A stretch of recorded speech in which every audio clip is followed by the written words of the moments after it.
The Royals 2025 एक हिंदी भाषा की रोमांटिक कॉमेडी ड्रामा सीरीज है जो आधुनिक भारत की एक ऐसी शाही फैमिली की कहानी है जो अब केवल नाम की रॉयल बची है। जब आर्थिक तंगी की मार इस परिवार पर पड़ती है तो उनका भविष्य अधर में लटक जाता है। लेकिन कहानी में मोड़ तब आता है जब इस परिवार का वारिस, जो एक महत्वाकांक्षी हॉस्पिटैलिटी एंटरप्रेन्योर है, अपने पैतृक महल को एक लग्जरी रिसोर्ट में बदलने का फैसला करता है। यह कदम न सिर्फ उनकी आर्थिक तंगहाली को दूर करता है बल्कि फैमिली को एक नई पहचान भी दिलाता है। इस सीरीज का निर्देशन किया है प्रियंका घोष और नूपुर अस्थाना ने, जबकि इसकी कहानी नेहा वीना शर्मा ने लिखी है। प्रीतिश नंदी कम्युनिकेशंस के बैनर तले बनी इस सीरीज में भूमि पेडनेकर, ईशान खट्टर, जीनत अमान, साक्षी तन्वर, नोरा फतेही, विहान सामत, दिनो मोरिया और मिलिंद सोमन जैसे कई बड़े कलाकार शामिल हैं। 9 मई 2025 को नेटफ्लिक्स पर रिलीज हुई इस सीरीज को जहां इसके शानदार प्रोडक्शन डिजाइन और कुछ प्रमुख कलाकारों की परफॉर्मेंस के लिए सराहा गया, वहीं इसकी स्क्रिप्ट, इमोशनल डेप्थ और कहानी की मौलिकता की कमी के लिए आलोचना भी मिली। द रॉयल्स देखने में ग्लैमरस तो लगती है, लेकिन इसकी आंतरिक परतें उतनी असरदार नहीं बन पाई जितनी उम्मीद की जा रही थी।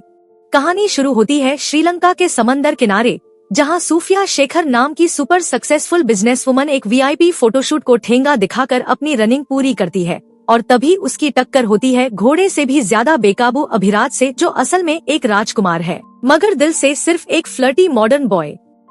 पहली मुलाकात स्पार्क्स से भरी होती है और देखते ही देखते ये मुलाकातें इंटीमेट मोड लेती हैं। लेकिन जब काम और खुददारी बीच में आए तो मोहब्बत भी लड़खड़ा जाती है। वहीं राजस्थान के मोरपुर में जब राजा की वसीयत खुलती है तो पूरे खानदान के होश उड़ जाते हैं, क्योंकि पैसे तो किसी मॉरिस के नाम कर दिए गए हैं और विरासत वो भी बांटी जा चुकी है। अब बचे हैं सिर्फ महल और लाखों का कर्ज, और इसी कर्ज को बिजनेस में बदलने का सपना देखती है सूफिया अपने नए स्टार्टअप रॉयल बीएनबी के जरिए, जिसमें आम लोग रॉयल महलों में रहकर शाही ठाठ का अनुभव करेंगे। लेकिन सपनों को सच करना इतना आसान कहाँ? महल चाहिए, उसमें रॉयल लोग भी चाहिए, वरना शाहीपन सिर्फ दीवारों में सिमट जाएगा।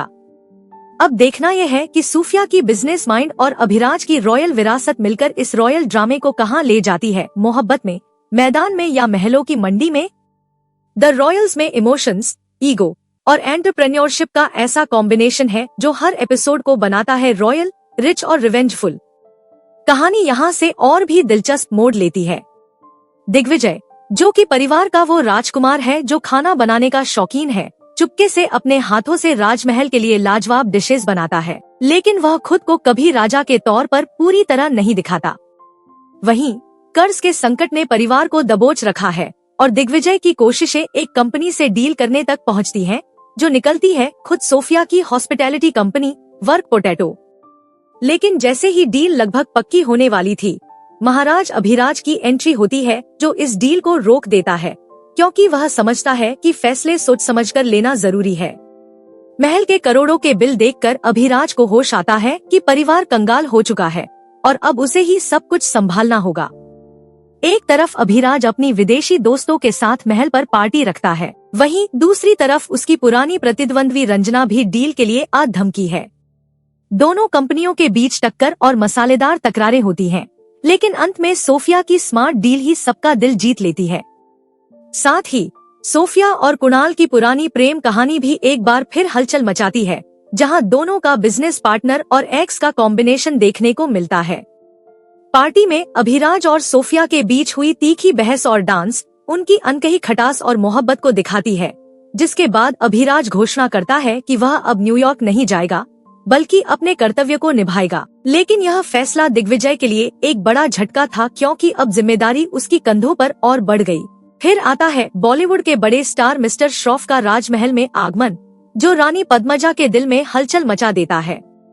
और जैसे जैसे नया स्टार्टअप रॉयल बीएनबी फाइनल होता है, हम देखते हैं एक शानदार पोलो मैच जहां अभिराज अपनी असली पहचान और खेल भावना दिखाता है, जबकि सोफिया की योजना आम जनता को भी इस शाही जिंदगी का हिस्सा बनाने की होती है। लेकिन पोलो मैच के दौरान अभिराज का अजीब व्यवहार और जेनी की कहानी, जो अभिराज की बहन है, सब कुछ और भी उलझा देती है। तो दोस्तों, इस ड्रामे, रोमांस और रॉयल्टी के संगम को देखना है तो जुड़े रहिए। क्योंकि द रॉयल्स में राजमहल की चकाचौंध के पीछे छुपे रहस्यों का सिलसिला अभी जारी है। दोस्तों, अब कहानी और भी ज्यादा ड्रामेटिक और ट्विस्ट से भरपूर हो जाती है। समीरा और सोफिया की गहरी दोस्ती ने रॉयल विंडबी के प्रचार के लिए रोमी जूलियट थीम वाली पार्टी रखी, जिसमें आम लोगों और रॉयल्स दोनों को बुलाया गया। लेकिन जैसे ही पार्टी में अभिराज की एक्स गर्ल आयशा का नाम आया तो महल में हलचल मच गई, क्योंकि अभिराज ने साफ मना किया था कि उसे पार्टी में आने न दिया जाए, वरना कंट्रोवर्सी हो सकती है। फिर भी पार्टी के बीच आयशा का अचानक आना सबको हैरान कर देता है और अभिराज को शक होता है कि शायद सोफिया ने इसे जानबूझकर इनवाइट किया है। इसी बीच सोफिया और कुणाल के बीच भी विवाद हो जाता है, जब कुणाल को पता चलता है कि सोफिया ने अभिराज से श्रीलंका में हुई मुलाकात के बारे में छुपाया था। झगड़े के बाद सोफिया अकेली रह जाती है, जबकि अभिराज और आयशा का रिश्ता बढ़ने लगता है और वे साथ में वक्त बिताकर सोफिया को जलाने लगते हैं। दूसरी तरफ दिग्विजय अपनी असली पहचान छुपाकर कुकिंग कंपटीशन में हिस्सा लेकर सबका दिल जीत लेता है। आयशा के पिता रानी पद्मजा से मिलने आते हैं और अभिराज आयशा की शादी का प्रस्ताव रखते हैं, जिससे कर्ज की चिंता दूर हो जाएगी। लेकिन पद्मजा अभी निर्णय लेने में हिचकिचा रही है। इसी बीच अभिराज को पता चलता है कि सोफिया की मम्मी ने ही आयशा को पार्टी में बुलाया था, जिससे वह सोफिया से माफी मांगता है और दोनों के बीच रोमांस भी शुरू हो जाता है।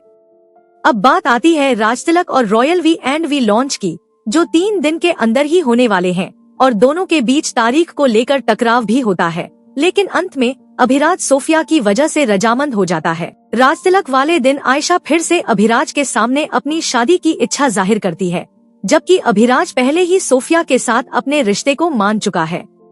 तो दोस्तों, ये राजमहल की कहानी अब झगड़ों, प्रेम त्रिकोण और राजसी खेलों के बीच कैसे आगे बढ़ेगी। जुड़े रहिए और देखिए कि इस ड्रामे में कौन किसका साथ देगा और आखिरकार कौन बनेगा असली राजा। कहानी में अब सस्पेंस और ड्रामे का तड़का और भी तेज हो जाता है। अभिराज ने साफ कर दिया कि वह आयशा से शादी नहीं करेगा, जबकि आयशा के पापा पद्मजा को फ्लर्ट करने लगते हैं, जिससे पद्मजा नाराज हो जाती है और कहती है कि इस रिश्ते को भूल जाओ।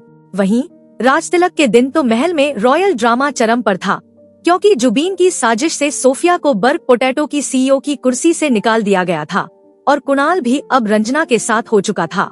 सोफिया का दिल टूट जाता है और वह राजतिलक की रौनक से पहले ही महल छोड़ देती है। अभिराज को पिता की चिट्ठियों से पता चलता है कि उनके असली पिता मॉरिस थे, जो महाराजा के अफेयर का हिस्सा था और महाराजा ने अपनी सारी संपत्ति मॉरिस के नाम कर दी थी। यह सुनते ही अभिराज का सिर चकरा जाता है। जब वह सोफिया से बात करने की कोशिश करता है तो वह फोन तक नहीं उठाती। पद्मजा भी इस साजिश से अनजान नहीं थी और उसने महाराजा से शादी करके राजमहल की छवि बचाने की कोशिश की थी। जुबीन अब अभिराज को धमकी देता है कि अगर वह डील से हटेगा तो 370 करोड़ का भुगतान करना पड़ेगा, जो एक बहुत बड़ा संकट है। अभिराज के भाई बहन भी इस राज से वाकिफ होते हैं और एक दूसरे का साथ देते हुए अपने दिल की बातें खोलते हैं। अभिराज सोफिया से प्यार करता है, जैनी समीरा से और दिग्विजय एक बड़े सेफ के रूप में उभर चुका है।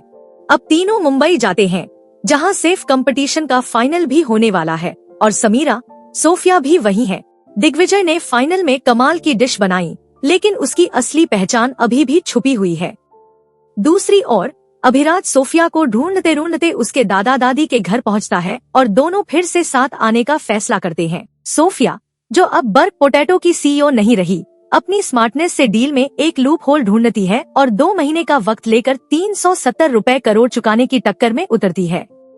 इस दौरान फैशन वीक में रॉयल्स का भव्य रैंप वॉक आयोजित होता है, जिससे कुछ धनराशि तो जुटती है, लेकिन वह 370 करोड़ के बंधन को दूर करने के लिए काफी नहीं। अब वक्त कम और दबाव ज्यादा है और यह सवाल सबके मन में है, क्या सोफिया और अभिराज इस दबाव को पार कर पाएंगे या राजमहल के सपने टूट जाएंगे। जैसे ही कर्ज की भारी समस्या अभिराज और परिवार पर मंडराने लगी थी, अचानक मॉरिस की धमाकेदार एंट्री होती है। मॉरिस कहता है कि महाराजा ने जो दौलत उसे दी थी वो मोती बाग के नाम कर दे रहा है, ताकि परिवार की इस बड़ी मुसीबत का हल निकले। ये सुनकर सबकी सांसें थम जाती हैं और एक नई उम्मीद की किरण जगती है। अब सोफिया, जो पूरी तरह टूट चुकी थी, फिर से अपने स्टार्टअप को शुरू करने के लिए तैयार हो जाती है और अभिराज उसके साथ कंधे से कंधा मिलाकर खड़ा होता है। दोनों मिलकर एक बार फिर अपने सपने को साकार करने की जिद करते हैं। लेकिन जैसे ही वे मीडिया के सामने अपनी नई शुरुआत की तैयारी करते हैं, एक भयानक राज फूट पड़ता है। महाराजा के गे होने और उनकी नाजायज संतान होने की खबर सबके बीच फैल जाती है, जो अभिराज की जिंदगी को हिलाकर रख देता है।